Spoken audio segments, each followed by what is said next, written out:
Hi, Kaylee. Hi, Crystal. How you doing? Can you? Hi, everybody. This is Christian. Hi, Christian. Hi guys, how are you? Fine, Good. thanks. And Welcome you? to the Good, 2Ks good, podcast. good. It's lovely to be here. I'm very happy to be here.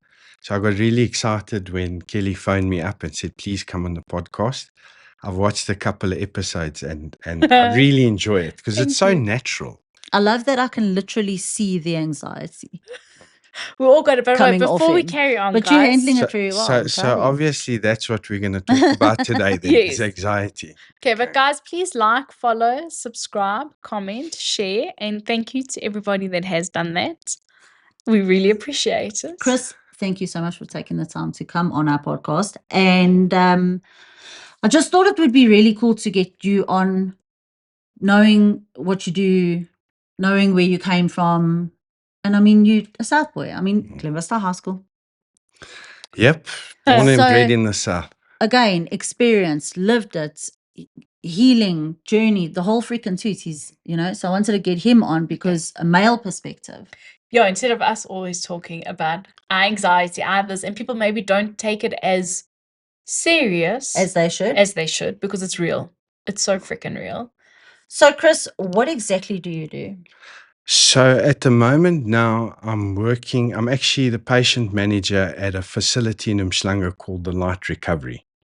I also work with a clinic in Belito called Journey, which for the last 2 years, that's where I learned a lot about anxiety, the treatment of anxiety, of addiction, and all of that sort of thing. But we've just opened a facility in Umhlanga, which primarily deals with addiction, but also mental health. So the two go hand in hand. Yeah. Who is at the Umhlanga one with you? So at Umhlanga, my brother Gabriel Khalil, him and Carl Beiruti opened the place. Nice. So with my experience in the industry, I'm helping them. Obviously, at the moment now, my mother is not well. So I've had to come back to Joburg to look after her, but I'm kind of overseeing things from here and just guiding the guys in the right direction. But they've both been through recovery. And we've built an amazing team of doctors. We've built an amazing team of social workers and counselors. So it's a really professional and comfortable setup. Like it's literally a 5-star hotel. Okay. I've seen the one as well, and then I've seen obviously everything. Even Belito, Journey Belito, you came, had a tour, and no, it's unbelievable. so that facility is like so clinical but so homely. Yeah. I don't know. I didn't get a clinical vibe from it at all. So look, Not non-clinical. When I say clinical, it's not like beds, Hospital. straps. no, not in any. The rooms are like a hotel room. Hotel so rooms. where you literally the lounge living. area, the eating area, the It's view. comfortable. It's really incredible. So when we set out to set up those facilities, the goal. So I worked with Clive and Unit Blumenthal. So Clive actually pulled me out of a very dark place 8 years ago. And him and his wife have mentored me. They've looked after me. And it's beautiful to have people like that in your life. That when you're struggling, no matter what it is, it doesn't have to be things with recovery or drugs, or it could be anything, business, whatever. There's someone to turn to. Yeah. So I learned a lot of how I operate and sort of work in the recovery field. I've learned from them. And I love their approach. The approach is about individuals. So you can't write a handbook on this stuff. No. So you wanna sit and look at the textbook and say, I'm gonna treat this person. Every person that we engage with is an individual. They respond to different forms of treatment. So it's about feeling the patient out and knowing that, yes, there are guidelines. Yeah. You've got to. I mean, you've got to have your guidelines. But everyone comes with a different. Certain people respond to Different. certain treatments. I remember when I met them at Journey in Belito, and I went to go and speak to Clive. It was like a very informal interview type of thing. Yeah. And they make you feel at home. Completely. Like I did the tour first, and then when I met Clive's wife, I didn't even know it was his wife. Yeah. They're like two best friends in a room. Sitting, chilled, boardroom. He was there. And obviously me having the nerves I've got, I couldn't talk. He was even like, "Are you okay?" Eh? But kind of like how I'm feeling today. Yeah, exactly. That's No, why but no, I always say Christian is the anxiety version in a male form of me, which is awesome because when we first started talking about it, when we met Yeah. each other, it was like, no ways, like, no ways. Anyway, long story short, sitting there with Clive, all he says to me is, what is your approach? Yeah. Because obviously, like, he's got the rehab there, he's got the rehab here in Joburg. And I said to him, look, I'm not going to lie to you. I'm going to be straightforward. I don't counsel normally. Yeah. Like, I am very much real, to the point, unclinical. The more honest, the better. The more real, the better. The more raw, the better. Yeah. If you swear, swear. There's no rules when it comes to my counseling with an addict. However, obviously, like, respect boundaries, but I just don't follow A set protocol. yeah. And he looked at me and he was like, "Did Christian say anything before you came here?" And I was like, "No." What now? I'm like, "Oh God, go on and blown it." Because, like, really, Kelly, you have to. And I said, "No, not at all." And he said, "Well, this is exactly how we run. It's Okay. the perfect approach, Mm. in my opinion." Well, it seems to work, and you got the traditional ways of people doing things. Which has also worked. It works for some. Mm. So like he threw that out the window, And it's great. and I it's think. worked for him. People come in and out of that place, and he's changed a lot of lives. Okay. So it's like literally once you've met that couple, you have friends and mentors for life. For life. Okay, and they work with you as an individual. They know, like, my anxiety. Yes. They understand it. Standards. All right. So even when I'm working in the facility, how beautiful is this? You got bosses that they see you having a bad day. They can just say, today is anxious. They call you aside and say, right, do you need a half an hour to just chill out? And that's what I found beautiful working with Imagine them. having Is that they that actually know every day. They know They you. know you as a human human being. being. They Especially know. in the workplace. Imagine your boss or your manager coming up to you and saying, "I can see that you're not 100%. Do you need some space? Is there anything I can help you with? Anything I can do? Lighten the load." Yeah.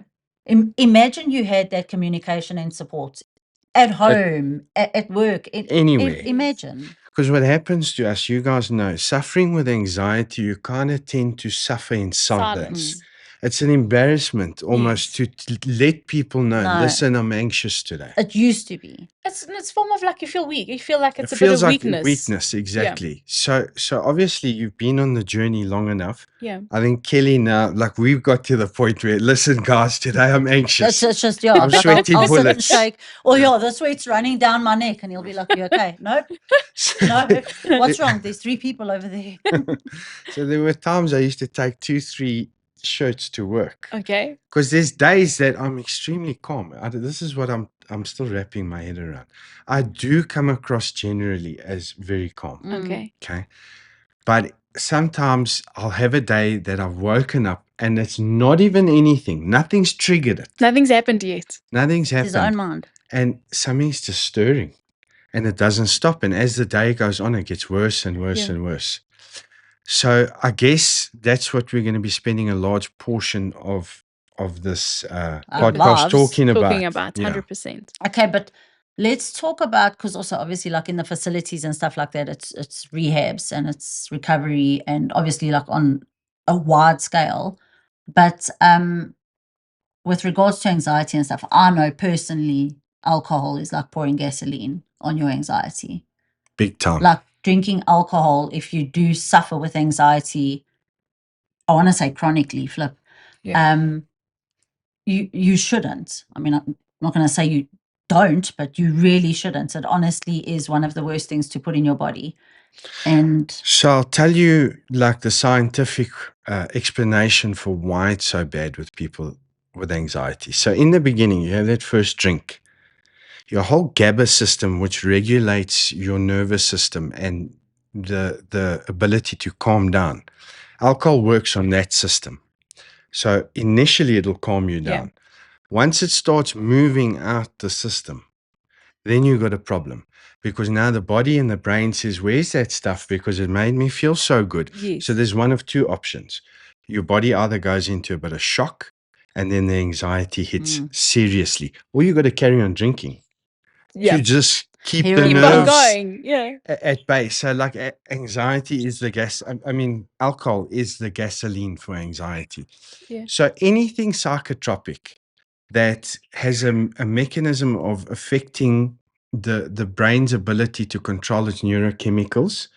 So things that work on the GABA system, SSRIs that work on serotonin, anything that's going to change that chemical makeup. All those chemicals are designed to literally regulate. Yeah.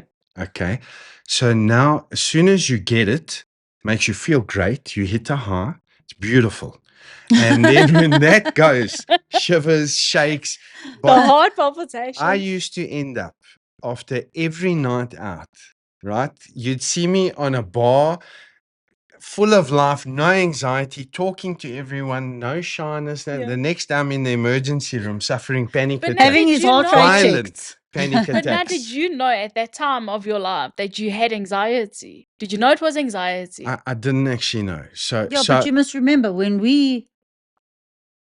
like, how long have we been talking openly about anxiety? We didn't even know. no, I know. We but just in thought your, it was the way we I were. thought in it's a byproduct of, I thought everyone felt like felt like that. yeah, that's Yeah. what I'm saying. So you also didn't know. I never knew you what didn't was know I going knew it I on. was anxiety. different. I mean, I was very different and I would react to things differently and people would think I was a nut.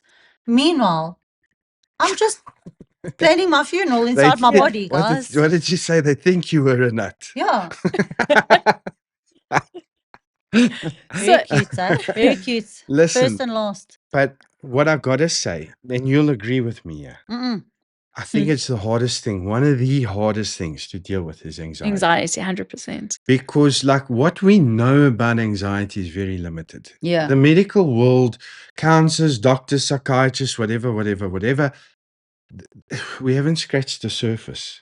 We're only now, I think, starting to learn what is actually, because you've got to get to the pathology of what's causing Causing this. it 100%. What's the actual reason, right? So Yeah. many people say it's just in your head. To I- an extent. I believed that. My whole Everybody that life. has never experienced anxiety on when- any way or level, When people they used to say tell that. me they're suffering from anxiety, I was like, bro, you just haven't got a hold on life. You don't know how to, you know what I'm trying to Listen, say? there is some people out there that say, I've got such bad anxiety. Oh my God. No, baby. Until I found No out. judgment. I'm not being a bitch, but They some don't, people they don't really just want to yeah. use the label of it. of anxiety. But it's a terrible, horrible. So it can definitely be debilitating, and it goes through different spectrums. Like there's different levels of anxiety. Yeah. So what I understand, and this is something that I've looked deeply into, is that there is a reason your body is warning you. Triggered something triggered it. Okay, I'll give you an example. As a young person in my teens and whatever, I was very academic in Okay. school, and I was a great sportsman. I had no business drinking. Okay. I had no business smoking, because those were the things that were limiting me and holding me back. Okay. Right. Your subconscious knows everything. So every time I drank, right, this is just my theory. Every time I drank, my subconscious knew that I am doing something You shouldn't be doing that I Bad. shouldn't. Yeah. That's against God's plan for me. Yes. And hence the anxiety would kick in, because anxiety is trying to warn you. Mm. So you get a lot of people with health anxiety. Okay. So I'm We dying. spoke about it a couple of, really? Yeah. I've Brain got a heart tumor, attack, tumor, breast you get a cancer. headache. I'm dying. But I truly and honestly believe that it is your body warning you that there is not something detrimental. So, That's all she needed to do. and I'll tell you where I get to I know these. better. So, I so- know better. So I know everyone's better. telling you it's in your mind. There's nothing wrong. It doesn't have to be a detrimentally wrong thing. It's just your body saying, Kelly, right. Okay. Let's take smoking, for instance. Yeah. I shouldn't smoke because I love the gym. I love running. Smoking is getting in the way of that. So when I'm landing in hospital, up in a hospital bed with a panic attack, it's because my body's trying to say, Chris, you've got to get rid of the smoking. Yeah. Okay. Simple, done and dusted. So how do I get him to realize this? Let's make him think he's dying. Your brain is so I clever. promise you, our brains really do work like that. I'm not. Yeah. It's insane. So when you got to look at anxiety, you got to sit down with yourself and be brutally honest And say, say, self. what are you trying to warn What- me yeah. about? It could be a person. It could be a person. It could be it could have been Could be a something that job. happened when you were 7.5 and you experienced it, and it's bad, and it just you won't. Can be coming from anywhere. And your body stores anxiety. Hey, it's not just in your mind. And Christian, how did you get Trial and error. Like to all this knowledge on like How did you get to where you are today, Chris? So, how I'll are tell you in you- the profession you're in today? I'll tell you how lots and lots of cocaine, lots of alcohol. And then when the wheels came off a few times, yeah. then I had to seek help. And I had a lot of people that helped me get help, which I Okay. was very blessed. So, Kelly, you guys know our family Yes. very well. So we grew up like church going, our faith is strong. We grew up in good homes, right? We're not sane, but generally we had loving not childhoods. Yeah. Certified insane. But yeah, we borderline. Borderline. So, Bear in mind what I do for a living. no, but like the point being is I don't think in childhood there was anything that was really what was traumatic to me is obviously I was born with a cleft palate. Okay. Right. So I had to have a lot of operations when I was very young. I think your cleft palate makes you. Yeah. Though. So It's like Joaquin Phoenix. but you get to a stage now when you're growing up and Yeah. you're looking in the mirror and you're not like everyone else. Yes. For me, I looked as a little boy, I remember looking at a monster. And that's how my mind looked at this. And when I was around my cousins and my friends and whatever, I always felt like Different. Like I almost felt like I had to do so much more to be a part of this beautiful gang. Yeah. Yes, it's terrible. No. Okay. Now I've had to in life go, I'm a little bit off the topic, but I No, have no. to go back to that little boy, right? And comfort him. Cocaine clefty. Yeah. Cocaine Clifty. So, see, that's why I love her. I just can't help it, guys. I'm really working on it. I'm so sorry. So there you go. Like literally growing up to cope with that shyness. Yes. And I would achieve. So Yeah, you academically. constantly had to work a hell of a lot harder than you thought. Yeah, you well, did, I compared to didn't everyone realize I else. didn't have to, but that's what I pushed myself You to. felt too. Straight A's. Then the sports field I had to achieve there too, because now I need to be loved, Yeah. right? And then from there, what that led to was burnout. And then the first time I got hold of like a beer or whiskey, or I remember it was at Glenvista High, it was a disco, Naturally. one of those school They Thursday night stopped the things. discos. Yeah.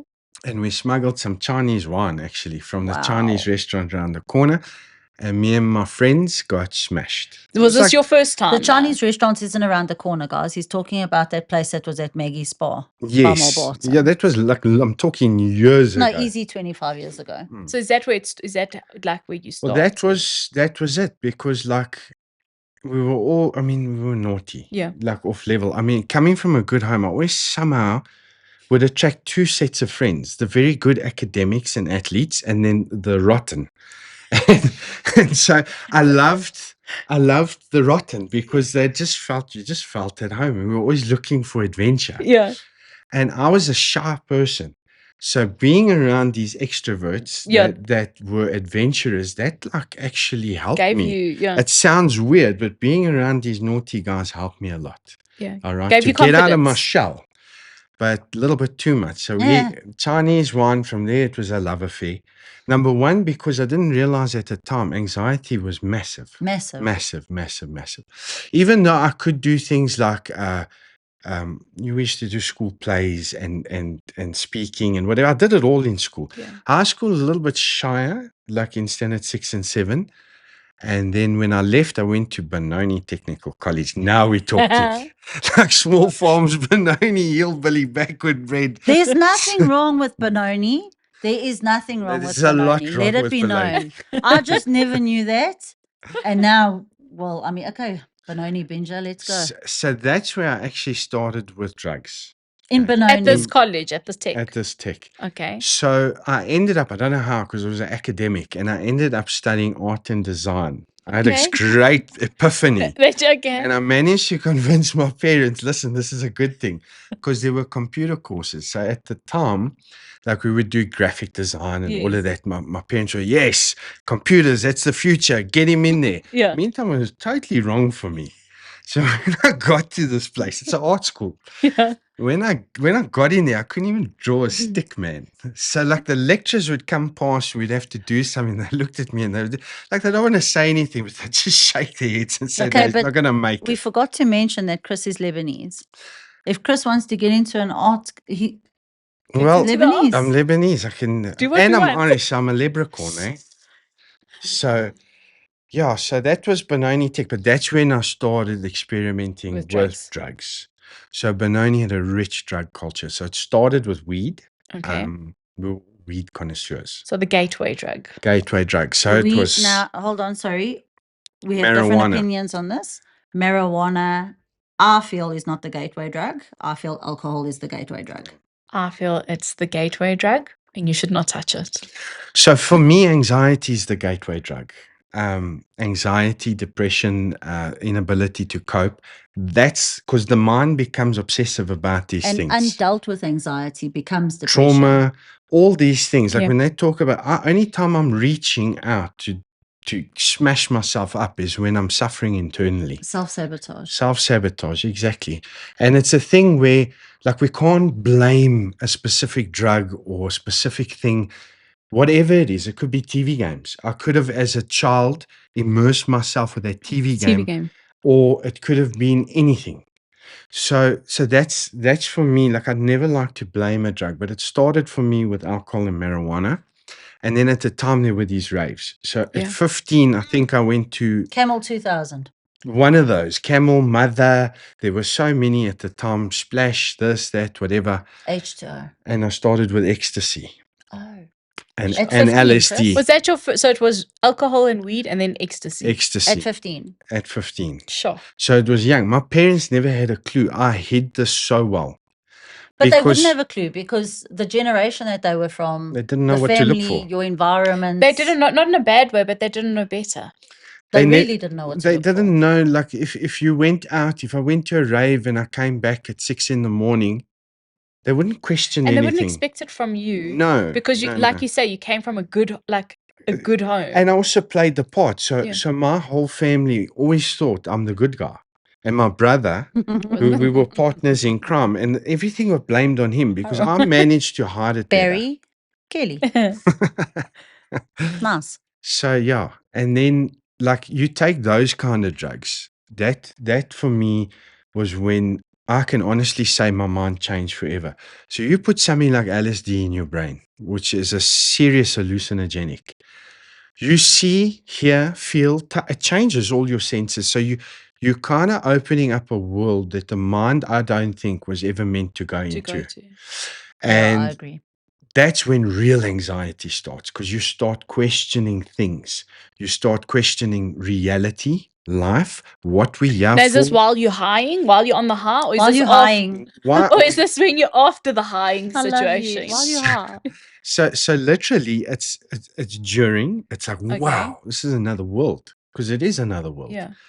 And you get a feeling, a sense of like almost like I've died and gone to heaven. Like euphoric, but it can also go the other way. 100%. So I used to mix the two, ecstasy and with a bit of acid, LSD. Sure, not shy. And the ecstasy takes you to places that you can only describe as, and it's wrong to talk like this because it's Yes. almost like giving the drug a platform. But I was just about to say.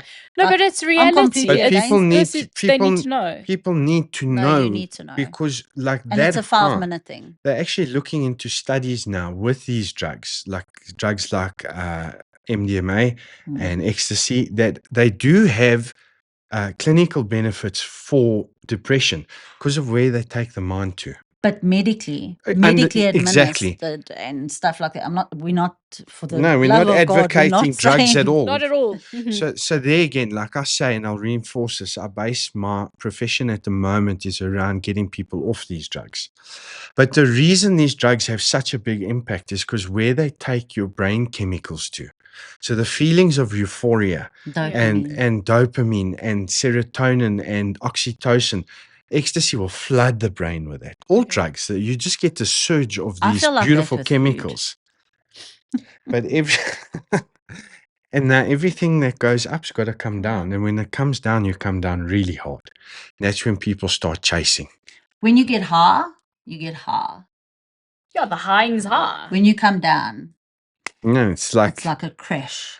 and But now, nothing can I ask prepares you you a for question? that. Because I kind of experienced something. Mm. Why would you chase the high after you've experienced the low and keep on doing it? Well, okay, It's so a false sense of confidence. You genuinely believe that you've got control over it. It's the same as drinking. Like when you want to drink again and you haven't, you're like, I've got this. You've quit drinking, but I don't have a problem. Like I can do this again. It's the same as gambling. I haven't gambled for months. It's a false sense of confidence. Your mind is actually lying to you. So you go and you genuinely believe you can have this one drink. Yeah. You can have the one trip. yeah, it's lies. It is lies. But there again, so once, like, if you experience something like that, Yeah.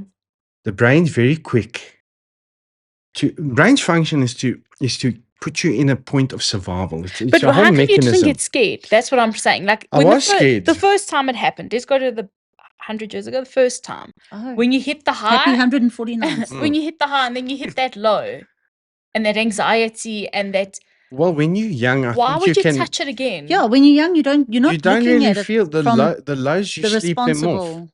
So it's like Okay. I could never do that now. I've had too much trauma in my life for my mind to I could deal with the high. I could never deal with the low. Yes. And the reason I think for me is that at the time life hadn't beaten me enough.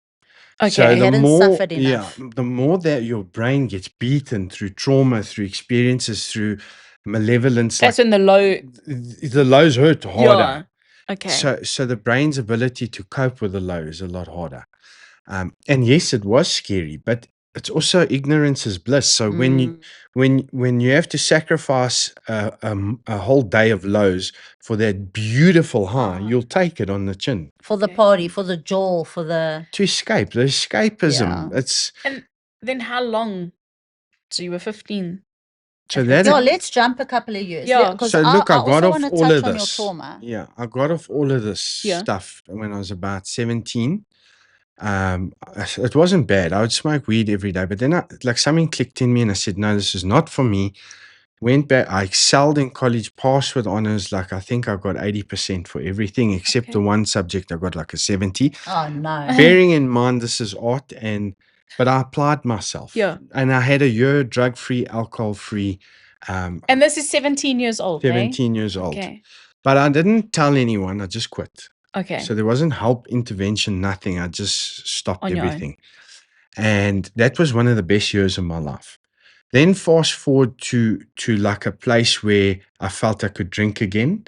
And then it started like Friday nights, we'd go out, we'd have drinks. But what I did notice is that I didn't have an off button. So like I used to watch my friends have like 4 or 5 beers and then they're fine. Enough, yeah.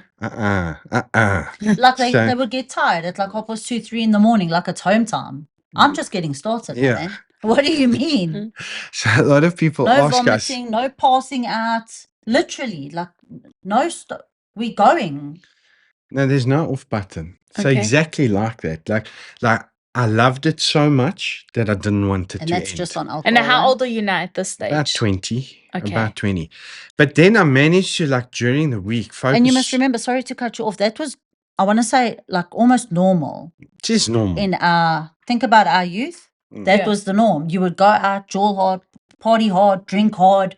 I mean, we drank a lot, like our generation. And the truth is it's not normal. No, it's It's not not normal. normal. Yeah. The We thought it was society has normal. normalized it. Okay. But like go back 500 years. Kind of normal for me if I think about my family. We're Irish, you know. The Irish, obviously. It That's was normal. but if you really think about it, we're all just trying to escape our reality. So there's nothing wrong with having those few drinks. It's just the few's got to stop. Stop It is at a a few. few. At a Yeah. few, yeah, everything in moderation. So then how did it snowball again? So you were 20. Trauma. Is that what- So everything was under control. even had the ability to start. Okay. Or so I thought. And then things started happening. Bad relationship, horrible relationship where both sides, I mean, I was young and arrogant and she was whatever she was. But we thought we loved each other. It Okay. wasn't love. It was more like something else. It was the need and the wants. Codependency. And the illusion of what it can be. Exactly.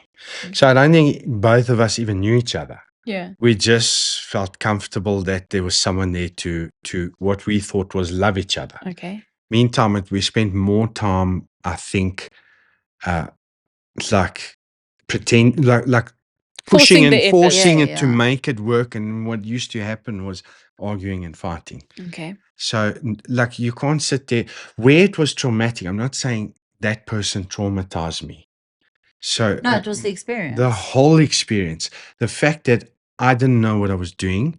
I don't think I was sensitive enough to know what I was doing. So that's trauma number one, because that's real heartbreak. Yeah. And then trauma number two was, as I came out of that long-term relationship, I met a girl on the rebound. She fell pregnant. Oh gosh. Okay. Now, this is the worst place to be because there's no love on both sides. And now You're stuck with the baby. you got this baby. Yeah. Well, if it Yo. isn't, I'm trying to be serious. If it isn't the consequences of my actions. So look, at the time, because of how much I was hurting from the relationship I just came out of, Yeah. I was behaving in ways and looking for comfort and solace in places I normally wouldn't have. So that came out in looking in bottom of the bottle, jawling, having flings, affairs, this, whatever. And then she fell pregnant. Okay. Fast forward now, best blessing God of my doesn't life. give life by mistake. Yeah. Best She is blessing. Yeah. beautiful. So beautiful girls, never given us a day's trouble. Trauma number 3 around her is that they moved to Ireland. Okay. Okay, so I didn't have a lot of contact with my daughter growing up till she was about 7 years old. And that killed me. That was whatever Worse. happened to me in my life, whatever trauma I was carrying, that just like pushed me over the edge. And I didn't know how to deal with it. That's when gambling and alcohol and not drugs yet came into the equation. Okay. Right. During that period, while I was battling with all of this, my father got murdered. Okay, outside of our business. Okay. So now I'm hitting with like what people will experience in every 3-4 years or 10 years. I'm One after hitting each one other. after the other. Literally, like every 5 minutes. So breakup, losing my child, then my father's getting murdered, now having to deal with that. And then a couple of years after that, my brother got terminally ill with brain cancer. And the doctors told us there's nothing you can do for him. I ended up living and nursing him with my sister and my mother. And though it was just too much. And when I got through all of that, I didn't look for help. If I knew what I knew now, I would have reached out to someone. We didn't But know. in those days, it wasn't. No one spoke of it. It wasn't actually. normal. Not normal, but We suffered in especially silence. in your space. And the worst is you don't even know what you're going through. All you know is, hang on, You I'm gotta going handle this. downhill fast. Yeah. I had a good career. I didn't give a, can I swear? Yeah. Can you say? cute.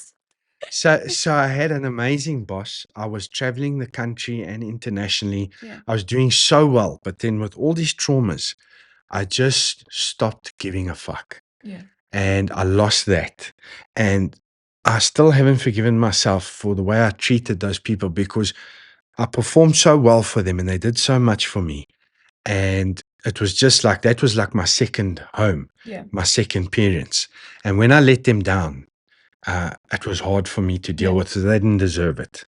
But everything fell to pieces, career, this and that. And then I had a fuck it moment. Like, I hate life. Fuck everything. Right? I'm not going to be a good person anymore because look at the cards. Life is throwing at me. And that's when the drugs came in. And with the drugs came a lot of shit. I can't get into all of it. No. Didn't you Just stop? give us one or two No, stories just hold on. because When you're taking drugs, now I don't know nothing about drugs. I've never taken it. I'm shit scared to do it.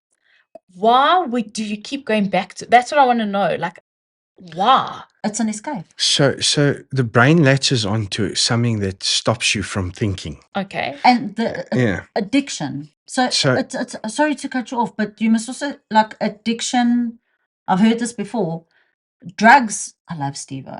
Mm. Drugs is not the addiction. It's not the addiction. Drugs is the solution. Yeah. The problem is your mental state, your anxiety, But then when you're your coming down, avoidance. You come down, you just have more. So but are you not scared? That's my thing. Where's the No, scaredness? the fear the fear goes goes out the window. away. Once you get to a point of trauma in your life where you're not scared of dying even. You're not scared of losing your soul. So I'll tell you, like, the beauty of going to a place like that. You're so detached from God. Okay. In the beginning, it feels a relief that I don't have to care. You don't have to. You're in a place where you literally don't care. Yeah. You don't care about life, your people, your family, nothing. No responsibility. This is me. You And my think drugs. On your you've- own, yeah, You you- genuinely think that you've stepped up to where you should be, and this is how it is, and it's fine. So that lasts for a while. Okay. Then the carpet gets pulled out from underneath you and all hell breaks loose. Now you're stuck because the brain is looking at these chemicals for your absolute survival. So it'll do anything to get them because once it has them, it can block out the trauma. And were you ever in the moment where you didn't have it, but you thought you had it? Where people would say, but no, Christian, you're getting No, all the off time. the rails. And All you're the like, no, time. no, I got this. So all the time. I mean, I used to avoid family and friends and people who weren't on drugs. I generally try to avoid. Okay. But when occasionally I'd bump into people that knew me and they'd spend 10 minutes talking to me, they'd like, no, something's wrong. Yeah. Something's not right. This guy's off the charts. And another reason you avoid everyone is because deep down inside, you're very You know, it's the shameful. shame. You're shameful. Yeah. There's constant guilt, constant. So you do know deep down that you're wrong. But not enough to the point for you to acknowledge to whoever's saying you're not lacquer, because you still believe you've got that false sense of confidence. You still believe you've got your hand on this. You're okay. So as You're long fine. as you're not feeling Okay. deep emotion. So part of cleaning up is the ability to sit with bad emotions, hard emotions, hurtful emotions. So when we're in that state of emotion, what do we normally do? We look to something for comfort, whether it's a substance, a person, a video game, a meal. Some people get immersed in the gym, but when something, I wish I could get immersed in a gym. so when something hurts tremendously, like sometimes trauma is so bad that the brain needs to block it Block out because it. you just cannot deal with it. Yeah. And when you do trauma therapy with people, sometimes you have to sometimes it's not good, but you have to take that Yeah. person back into that moment. And the whole body reacts. Yeah. You must remember you've prolonged the inevitability for so long. And like I've said, your mind can forget things. Your mind can put things away, not your body. Your Yeah. body does not forget. Body, they always, what do they say? It keeps the score. Keeps the It score. literally does.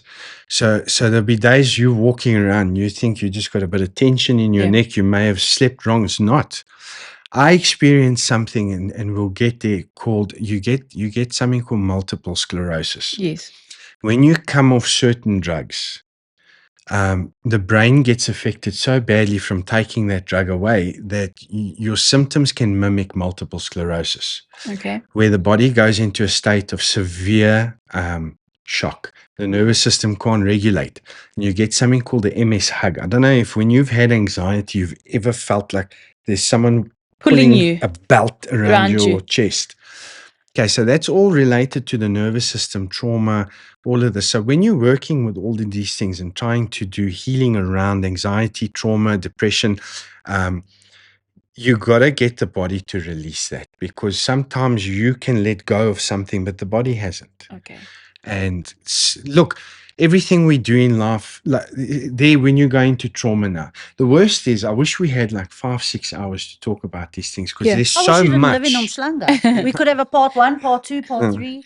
There is so much literally to talk about. And the fascinating thing is we're still learning every day. We know nothing about trauma. The fascinating thing is you can go down all these holes and down these roads and.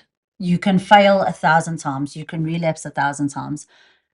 I promise you now, there is always a chance for something will click. Yeah. Eventually, you will have suffered enough to the point, and that's what I touched on earlier. If you don't suffer enough, you will not get better. How did you get better?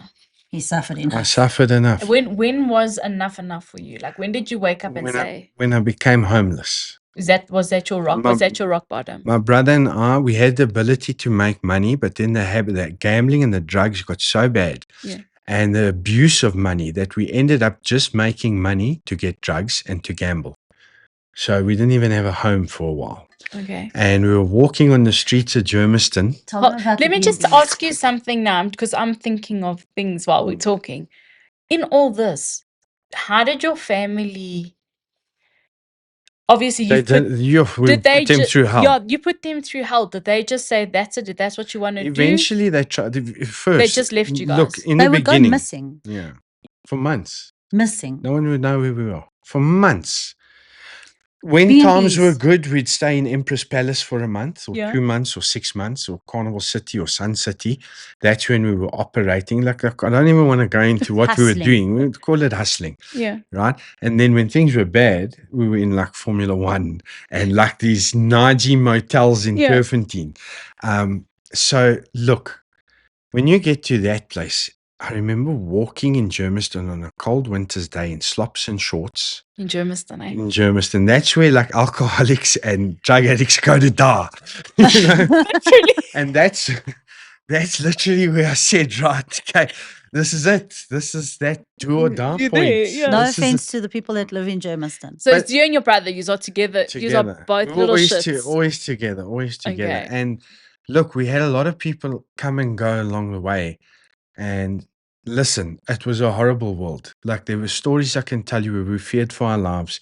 My Okay. brother got poisoned twice, and this is over money. Because you must remember, the people around you are at their lowest point in their Yes. life. So it's criminals, thieves, thugs, addicts. That's but your you- crowd. That's who you're mixing with. Well, these you actually It's who you need to. become. You find comfort in the fact that you're not alone in your disposition. Okay. So, I mean, it's like, but there was a certain honor amongst thieves. So we'd poison each other, but, we'd still drive the guy to the hospital. So, look, the thing is, the road to get out of that hole was long. And it wasn't necessarily, let's go to rehab and Yeah. come out and you're fixed. Yes. No. So I always maintain, like we in a profession, all of us, we love what we do. We love helping people, but in truth, we don't really help no one. We facilitate. So it's a journey. Some people get it firsthand, and some people take a few times because that rock bottom that they were at, there was a few other basements That they had to underneath get they had to. to go through. Then something spiritual happens. Something amazingly beautiful and spiritual happens to the person, and the penny drops.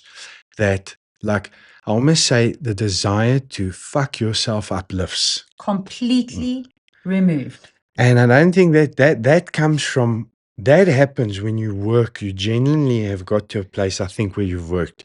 You've gone and sat with someone like Kelly. You've poured your heart out and you've told him, I need help. You admit that you I haven't got can't do it. this. Yeah. I can't do You it. drop on your knees, you repent, you literally just have to.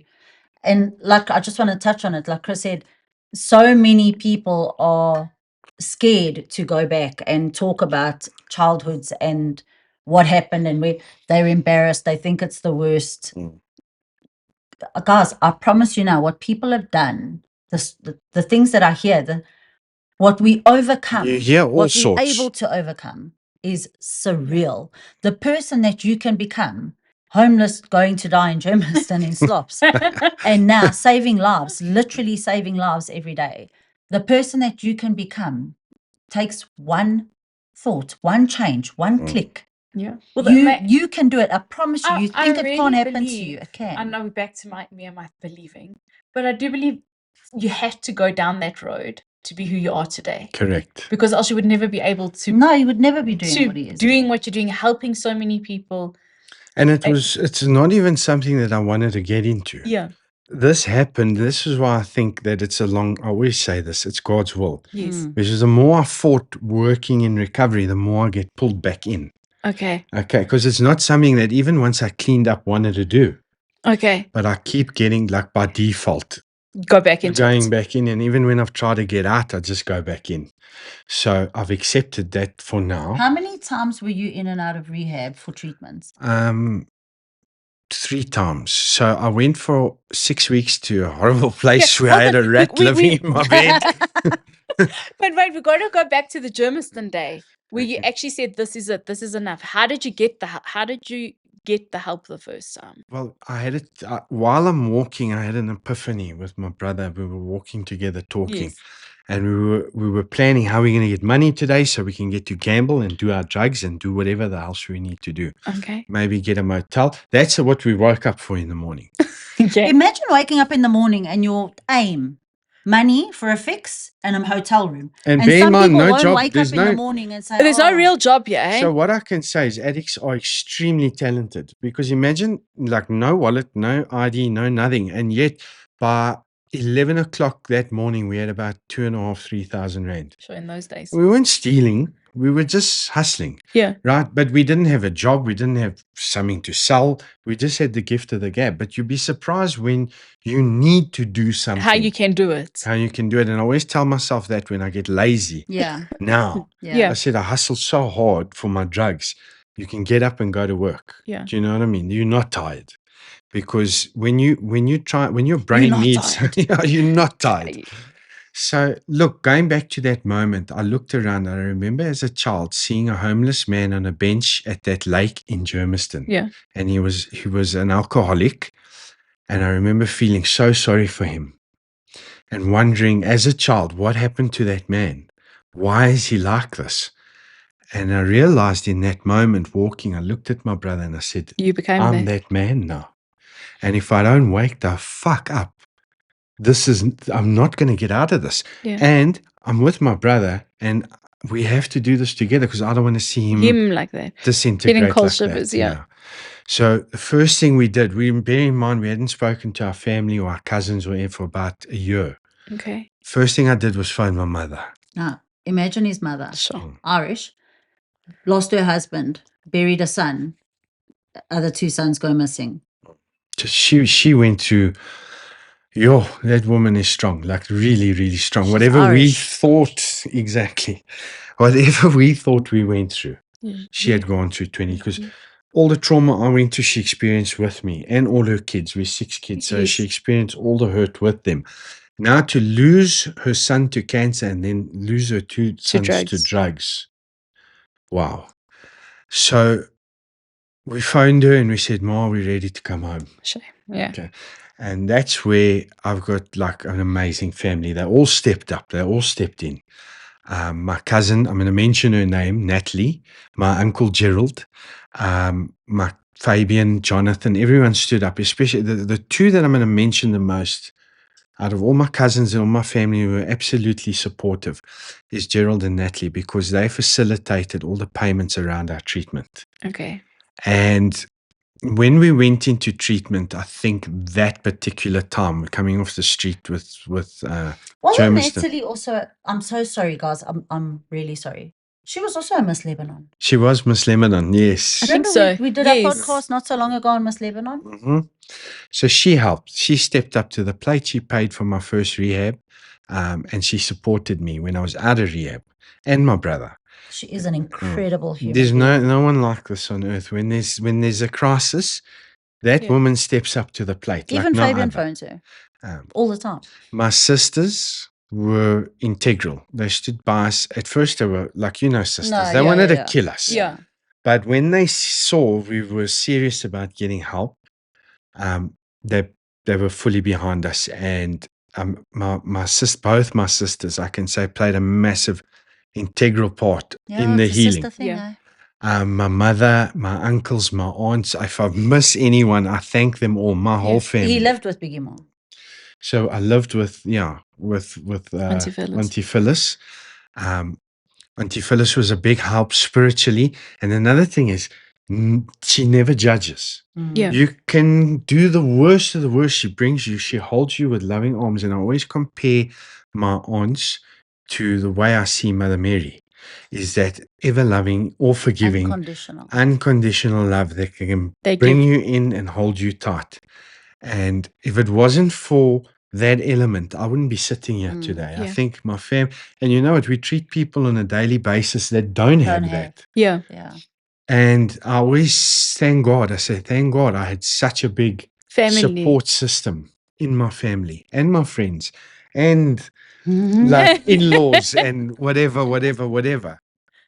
But right, I didn't get it first time round. My uncle paid, Natalie helped. My brother and I went in. We relapsed a few times, which I always tell people it's fine. I'm so proud of him. I've been sitting here the whole time like this. But Okay? you know, it's hard as someone. It's hard, like to like for your from a family point of view. It's hard, like you go through rehab and then you relapse. Yeah, your family suffers. Yes, eh? it's such a. I can't explain You the can't feeling. you It's can't such a downplay letdown. what they go through, But what what the I sisters, need the to- fear, the worry. I hope this platform gets this message out to all the families dealing with addicts or alcoholics or anything. Relapse is absolutely crucial to learning. Okay, So Yeah. with like everyone looks at relapse like a failure. like a write-off. Yeah. It's not. It's not. It's like, think about it this way. Please don't go relapse. How are they going to learn? Yeah. So the only way you learn what your triggers are is that you have that relapse and then you get to sit, as long as you nip it in the bud and go seek help when it happens or Yes. get to a safe place and speak and seek help, then you can sit there and say, right, because relapse isn't a split decision. It starts happening months before you pick up. Before or it even weeks. happens. Yeah. And you can sit and say, right, what was going on? Because it always starts emotionally. Yes. Then another thing is with withdrawal. People think withdrawal is, I go into rehab, I withdraw from the substance, And you're it's done. over. Withdrawal comes back, right? And this is where everyone's going wrong. So you treat an addict, he comes out, he goes home. It's month 6, the family thinks he's in the clear, and withdrawal hits again. So Just out of the blue, it out of the comes. That's why they say you're not recovered. You can never turn around and say, Yeah, I'm recovered. Alcoholics, drug addicts, correct. you are, for the rest of life. your life, you are For in life. recovery. So that withdrawal used to be called a craving. It's not a craving. The body and the mind, you might have had a stressful situation that day at work or in the family or something, Okay. and the body is looking for safety. And what does it remember? The drugs, the feeling. alcohol, it wants to escape. And it actually puts you start getting headaches. You don't know, I just got a headache. You don't just have a headache. You're actually going through a secondary withdrawal. Okay. And those can happen in the first year up until month 11, where Okay. they're so severe and they used to be called cravings. It's not Mm. cravings. A craving is just your body trying to survive. Your subconscious saying, I need that. Otherwise, if I don't get that, I'm going to die. Yeah. This is overwhelmed. This is how I just want to touch on this because I talk about it publicly all the time. So my dad, he's 77 now. He went in for a triple bypass. Okay. My dad drinks his red wine every single day, every day. But he's drank for as long as I can remember. Do you know what I mean? He gave up here and there, but he's not a raging alcoholic or someone that needs to be in rehab or anything like that. It was always controlled drinking. You know what I mean? Goes in for his triple bypass. It's a serious thing. You know, it's open heart surgery. Yeah. That's massive, Okay. massive. And the cardio surgeon says, you're going to have to bring us a bottle of wine into cardio ICU. Sorry? No, we need a bottle of wine. The withdrawal that his body would go through after the surgery and that it would affect his Fix him. recovery. My father sat in cardio ICU drinking red wine so that it wouldn't So he's- affect his healing. His healing, so his body would have went into shock because it's used to having that. So that wine obviously calmed him down at night. He's not finishing bottles, even just one glass. One glass, he had one glass in the morning and one glass at night. So you take something away from the nervous system, it's forgotten how to regulate itself. Now he's gone through this massive traumatic operation, and the doctors were fearful he's going to go into that withdrawal where if it's alcohol, it can actually end up having a seizure. Okay. Right. And any form of further trauma to or discomfort around the nervous system, especially The heart. Yeah. so you go through withdrawal, your heart pounds, right? They obviously were protecting him from all of that. The science asked for it. the science on all of this is actually getting to a point now where we're starting to understand so much more. Yeah. And because we understand so much more now, we can help people. Yeah. right? It is not a discipline problem. Okay. So a lot of parents. No, my Yeah. dad stopped drinking for 8 years. He didn't touch a sip of alcohol for 8 years. That's No, discipline. yeah. So I haven't touched I stopped for years. I haven't touched now it's not a discipline problem. no. So a lot of people look at it like, why are they drinking? Why are they drugging? They got no Yeah. discipline. They're naughty. It's not that. I, for myself, felt uncomfortable in my own skin. Being sober was so Shame, uncomfortable guilt. that I needed something to escape all of that. Yeah. Now, when you understand that the mind has now convinced you there's something intrinsically wrong with you. Something's missing. Something's missing, and I need to fill that. I need to get away from myself. Yeah. Right? There's nothing to say. He just didn't have discipline. I have the most discipline. Kelly will tell you, I'm a disciplined person. I'm at the gym same time every day, all day. I go to work. Saturdays, Sundays, I'm at work. Yeah. So I have discipline, yet I couldn't control my At drug that and time. alcohol habit. So it's got zero to do with discipline. Okay. Even to the point now with dieting. So if you look at the science that's coming out around people who are overweight or have a problem with eating, it's not their fault. It's not a discipline problem. The brain is not, everyone's brain is different. So Yes. now you get a person who's hormonally like always walking through Woolworths, looking at chocolate exactly, eclairs. looking at cakes or whatever. Yeah. Now we used to like label that person. They got no discipline. They Yeah. can't say no. I can't. I am horrible with It's food. different makeup. Yes. Okay. Now we're looking at from the point is okay. That person's brain can't regulate like the thought pattern to Yeah. say the hormones aren't saying I'm full. I don't need I don't this. need it. Yeah. Okay.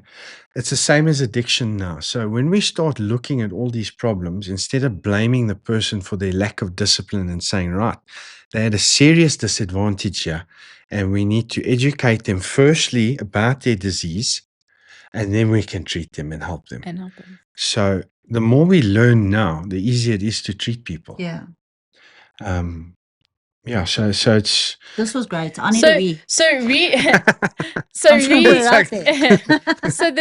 you did relapse the first time few times when you came out. Yeah. Even when he was living with Auntie Phyllis, he relapsed then as well. And then how many times did you go back to rehab till you got it right? It's funny. The last time the time I cleaned up for good, I was out of rehab for 6 months and I relapsed. I had a bad relapse and I said, I made a pact with myself. I'm not going to rehab. I've learned the tools. I'm not stupid. I'm just going to do this. Everyone, whoever goes into rehab, he'd suffered enough. Yeah. So then I just said, right. It's fix or die. So you did it on your own. You didn't have to go back. Well, I learned the tools in those rehabs. So you get to learn what's going on with yourself. But I remember my brother and I kind of the penny dropped at the same time, weirdly enough, which is very rare. And like for me, it was just, I literally woke up and I said, but I don't think it was even me. I think like a lot of people will argue the scientific points, and this was God. God lifted the desire for me to get fucked up. Yeah, your faith got it. I'm using swear words and God in the same sentence, but I just want to throw this in there. I'm not going to mention names or anything. It's not my story. It's not my testimony. But someone very close to me is a recovering drug addict, and it was meth, and never went to rehab. Not one day in rehab. Literally turned around one day and said, God, I can't do this on my own. And prayed himself out of that addiction. I do believe. So today he not counsels, but I mean, he's very, very involved with our church and stuff like that. And he has helped so many people with faith to conquer addiction. That plays a massive part, and he's very lucky because you can't do it without God. You can't. So we can build the best clinics, best facilities, best psychologists, best everything. We can facilitate your recovery, but you have to have a spiritual experience where enough is enough. Yes. And the search for good has to begin. Good for yourself, for your life. You start wanting everything that's wholesome. And that for me is a conversion. Yeah. That comes from God. Yeah. Then the people around you, your support networks, your counselors, your rehabs, and all of that, they just guide you. Just add to it. They're guiding you on what to do, what not to do, who to stay away from. Are you hurting? Come, let's talk. Yeah. But ultimately, the desire, we can't do nothing with people who don't want to change. Yeah. We I can't say it all the time. So many analyze times. them into changing. Yes. People come and sit on my couch and I say, you do understand, I cannot fix you. I can't fix you. We can talk about this. We can go through, and the only way through it is through it. That's why I get so deep. Your faith helped you. It's what you do through outside. Faith the helped me. end of the line. Faith, perseverance. I think the miracle will to happened, live. and then I had to put into place everything I was taught. Okay. So it wasn't like I went to a place and the miracle happened in the There, place. yeah. For some people, it does. For me, I think I'm a massive believer in this is because of how we grew up in the church, and we Yes. grew up. And that was where my hope lies. My hope lies there, not in man. Yeah. But man does God's work. So once that miracle happened, I still needed to turn to people for the guidance to help me. And I'm still learning, and I'm still relapsing, Yeah. not on drugs Yeah. and In not on life, alcohol, but in I'm other ways. relapsing in behavior. Yeah, 100%. I say the same thing, not just because I do what I do now. Yeah. I'm not healed. I'm not this perfect person that sits on the other side of the couch with a clipboard. I am still every day working on myself, dropping the ball, picking up, freaking out, human. anxiety. Literally, the journey, I'm still healing. Yeah. We'll constantly still be healing. So that pursuit of goodness and everything wholesome, that's what basically you got to get yourself out of bed in the morning to do, because that's where you find fulfillment. Okay. So exactly, we're human, but I don't want to remain in a place where I keep bumping my head. Yeah, you Yeah. can't. Nothing's going to change if nothing changes. 100%. So we're lucky, we're blessed. Anyone that's gone through a change or a recovery or even an illness you've had to recover from, you get a different perspective. So Yes. through the suffering gives you so much clarity on what you need to do and where you need to go. And a lot of the times I tell the addicts in the clinic, I said, I don't think you're going to clean up, Yeah. Yeah. right? And life's going to be beautiful. Life is hard. suffering, but choose your hard. Choose your heart. Choose your heart.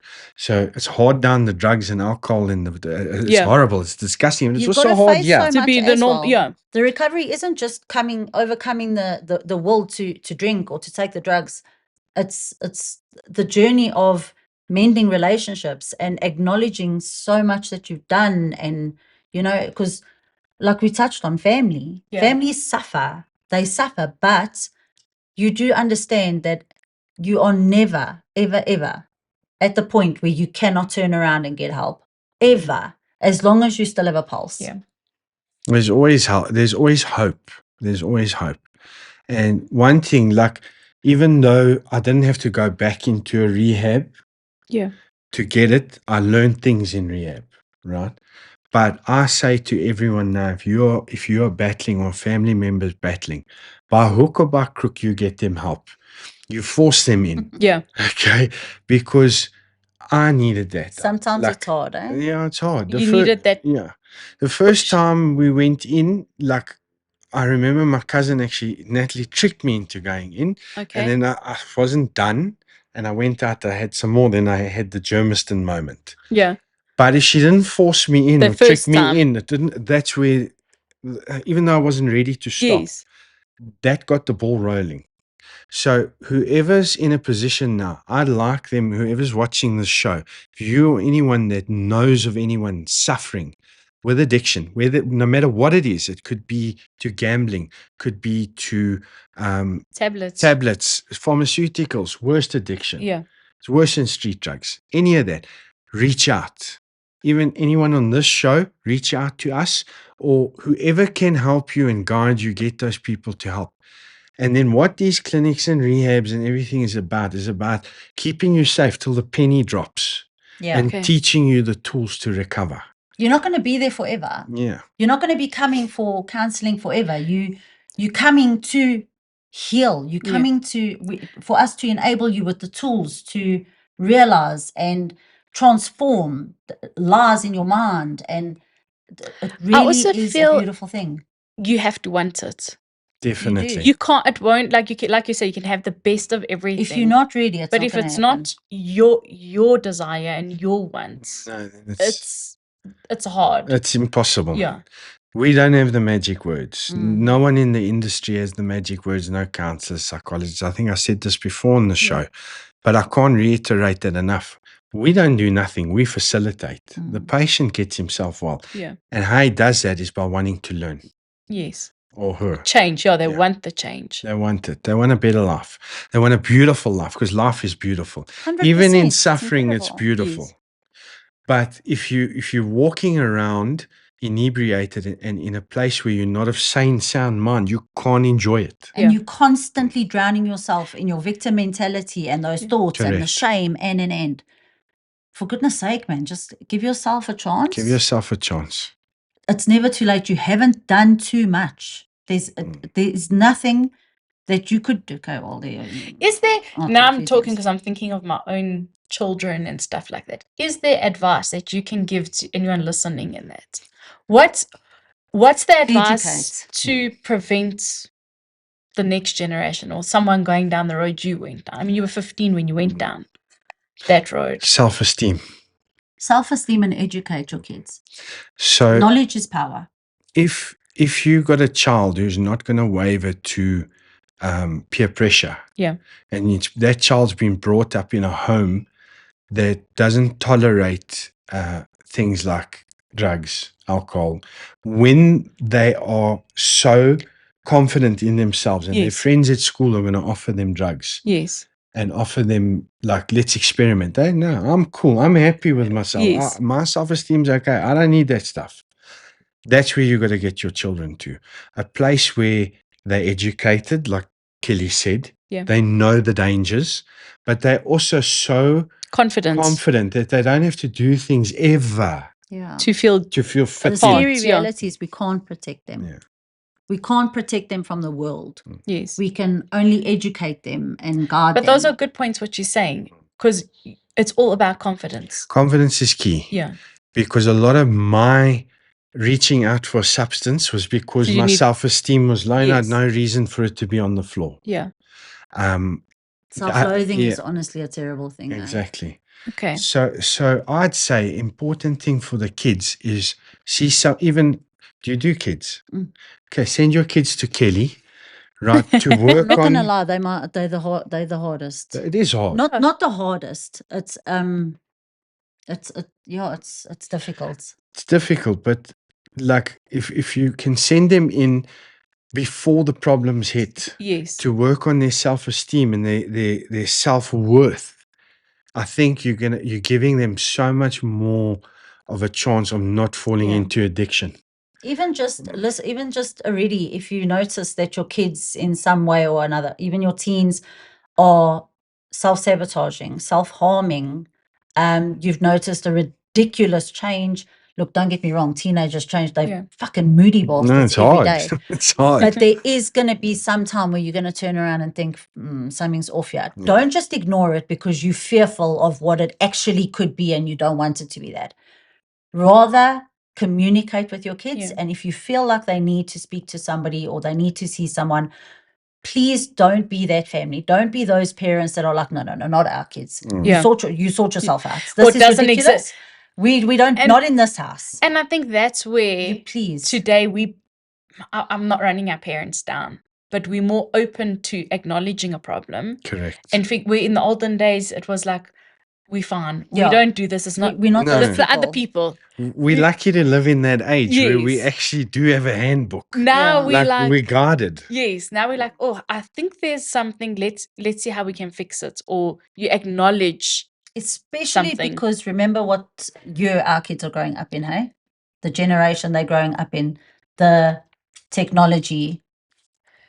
But anyway, guys, sorry to cut it short. No, I need to eat. But we need This to- was wonderful. we need to go, Chris, thank you so Christian. much Thank for you coming. for Thank having you. me on. Next I time he's in appreciate it. Joburg, we coming? I mean, you coming? Yeah. So, I so enjoyed it. anytime you guys want to sit around and chat, I might bring 1 or 2 people in Okay. on the We're conversation. coming down to Mshlanga next time. Yes, well, I got an idea. Come and do a show down the- us, At the clinic. At the clinic. Okay. Okay. And then we'll set up a nice place and a space overlooking the pool or We'll the take you on ocean. a tour. And our nice cameraman and technician can come with. So the invite's there. And Thank you. remember again, like just for awareness sake, if anyone is battling, reach out. Don't Say no to drugs. Be kind. Don't be a douche. Be a like me, douche. guys. Don't be a douche. douche or a douche. See you later. Okay.